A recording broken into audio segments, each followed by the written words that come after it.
vais dire à quelqu'un, éloigne-toi pour mieux sauter. Éloigne-toi pour mieux réfléchir et prendre une bonne décision sur ton avenir. Réfléchis avant de parler. Isole-toi. Fais face à Dieu. Recommande ton sort à Dieu avant de prendre une décision. Recentre-toi. Recadre toutes tes pensées. Remets tout sur un point qui est Christ avant d'avancer. Ne mets pas la charrure avant les bœufs.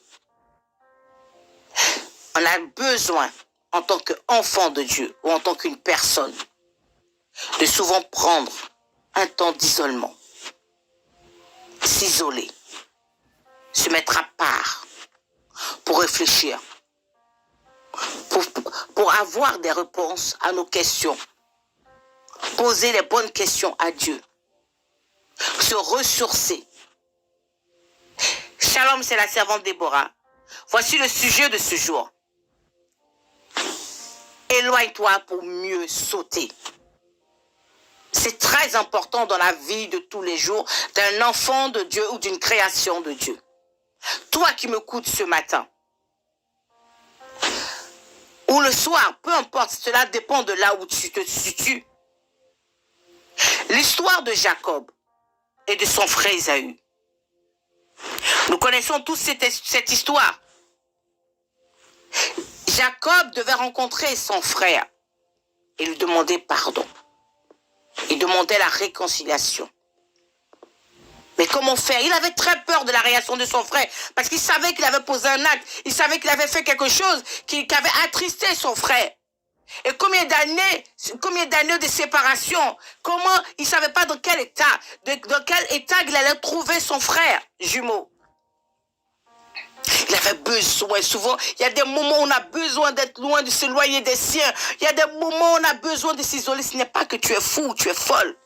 Ce n'est pas que tu es égoïste. Il y a des moments de nos vies, tu dois t'éloigner pour rencontrer le Seigneur Dieu, pour rencontrer l'Esprit de Dieu, pour connaître le cœur de Dieu. C'est très important dans nos vies. Qu'est-ce qui s'est passé? Genèse 32, versets 25 à 29. La Bible dit, cette nuit-là, Jacob se leva. Il prit ses 2 femmes, ses 2 servantes, ses 11 enfants et passa le gué du Yabok. Il leur fit passer le torrent et fit aussi passer ceux qui lui appartenaient. Jacob resta seul. Or, quelqu'un lutta avec lui jusqu'au lever de l'aurore. L'homme, voyant qu'il ne pouvait rien contre lui, le frappa au creux de la hanche. Et la hanche de Jacob se démit pendant ce combat. L'homme dit, lâche-moi, car l'aurore s'est levée. Jacob répondit, je ne te lâcherai que si tu me bénis.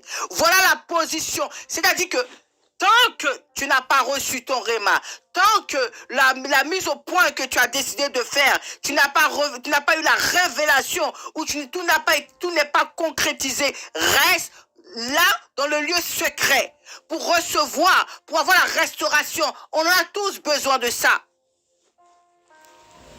Ne lâche rien tant que tu n'as pas reçu ta bénédiction, tant que tu n'as pas reçu des instructions pour repartir sur une bonne base. Reste dans le lieu secret, reste dans le silence pour que Dieu te parle, pour faire la rencontre avec Dieu, pour que tu te bats avec ton ancien toi, pour que tu te bats avec toutes ces oppositions, pour que tu te battes avec tous ces obstacles de ta vie. Avec que tu te battes encore avec la chair. Ta chair est en combat. Christ a crucifié la chair et qu'elle demeure crucifiée jusqu'à son retour.